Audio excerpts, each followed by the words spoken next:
Amelia Hartwell had built her life on precision, control, and the quiet power of being the youngest CEO in her company's history, a woman raised on strategy and steel who operated boardrooms the way seasoned captains weathered storms, but none of her tailored suits or polished speeches had prepared her for the violent crash that sent her company's private jet spiraling into the sea like a shattered bird of metal and fear, the taste of saltwater and smoke still hot in her lungs as unconsciousness dragged her under before fate, or luck, or something in between threw her bruised body onto the ragged shore of an uncharted island where the world was nothing like the world she ruled, and the first thing she remembered when her eyes opened was not her name or her title but the unbearable sunlight and the scratchy fabric of sand gluing her legs to the earth, and then a voice, deep and wary and far too calm for the circumstances, saying, "Don't move too fast, you hit your head pretty hard," and when she squinted through the throbbing in her skull, she saw a man kneeling beside her, all rugged edges and weather-worn muscles, his shirt torn at the sleeves and his jaw shadowed with days of stubble, his eyes a storm-colored blue that spoke of survival instead of sympathy, and she tried to sit up, words tangled on her tongue like seaweed, but he steadied her with hands that were gentle despite their strength and added, "You're safe for now, but we need to get you out of the sun before it blinds you." She wanted to protest, to ask who he was, where they were, where the rest of her team was, but her throat burned like she'd swallowed glass and only a rasp came out, something halfway between his name and a question, until he lifted her effortlessly and carried her toward the shade of palm and rock, and the world blurred again until the crackle of fire and the scent of something roasting pulled her back to awareness, and she realized she was lying on a makeshift bed of leaves and thick woven cloth, the man crouched nearby, turning fish on a spit as though this were an inconvenience rather than disaster, and he looked over his shoulder and said, "You got lucky I was fishing the cove when your jet came down. I couldn't reach the wreck, too deep, but I got you out before the tide could finish the job."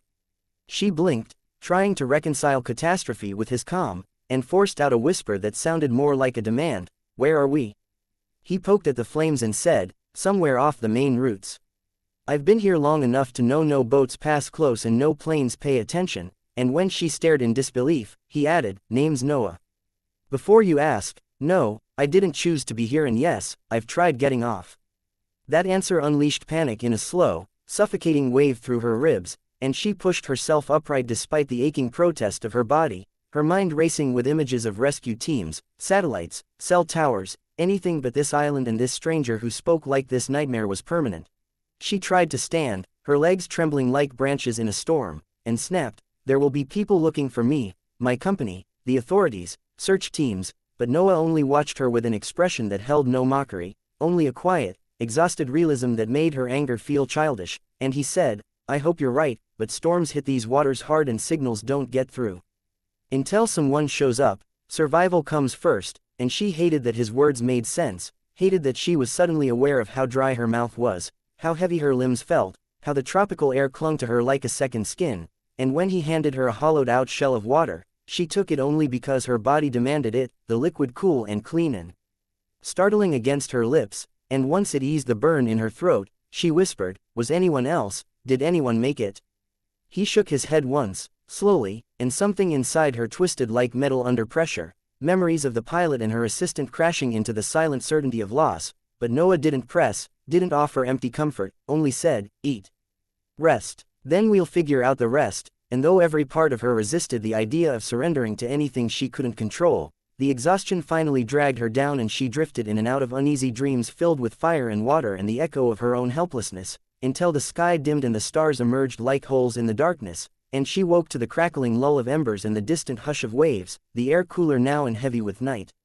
Noah sat a few feet away, carving something with a small knife, the firelight painting his features in a way that made him seem carved from the island itself, solid, solitary, unbreakable, and she realized then that he wasn't just surviving, he was existing with a purpose she couldn't yet name, and when she asked, softer this time, "How long have you been here?"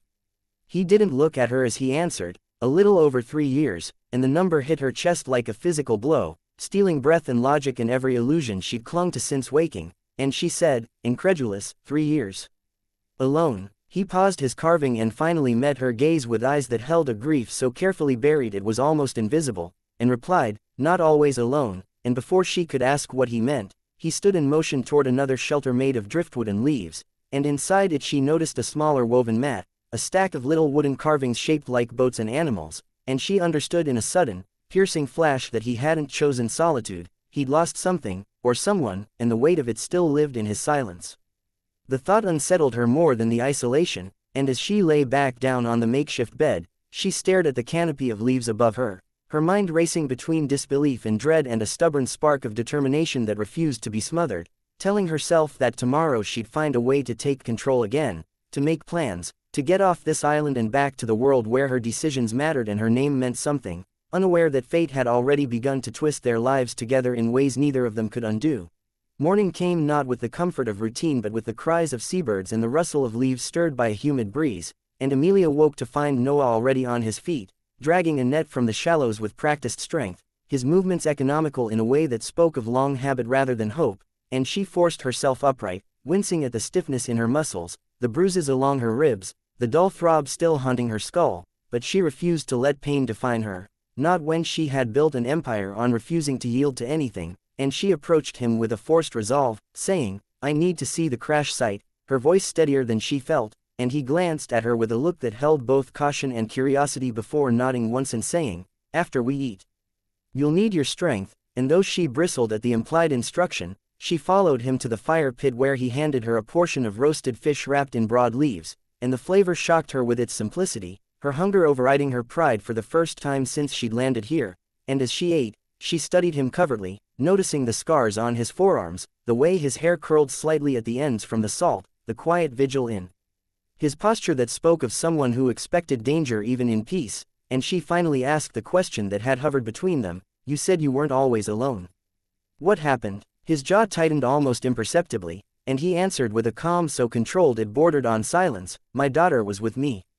A storm took our raft before we could reach open water. She didn't survive," and the words sank into the air with a finality that made Amelia's breath catch, and for a moment she didn't know whether to apologize or retreat, but he was already standing, brushing sand from his hands, nodding toward the trail that led through the dense trees and said simply, "Come on," leaving her to follow with the hollow ache of his confession echoing through her mind, and as they walked through the undergrowth, the ground soft beneath their feet and the canopy thick enough to dim the sun, she realized the silence between them was no longer hostile but heavy with unspoken understanding, and when they reached the cliff overlooking the water, she spotted the twisted metal faintly visible beneath the surface, the remains of the jet reduced to an underwater tomb, and grief surged through her with a sharpness that made her knees buckle, but she stood firm, fists clenched, whispering to herself that she would not break here, not in front of a stranger who had already seen too much loss, and Noah, without looking at her, said quietly, "There's no way to reach it without gear.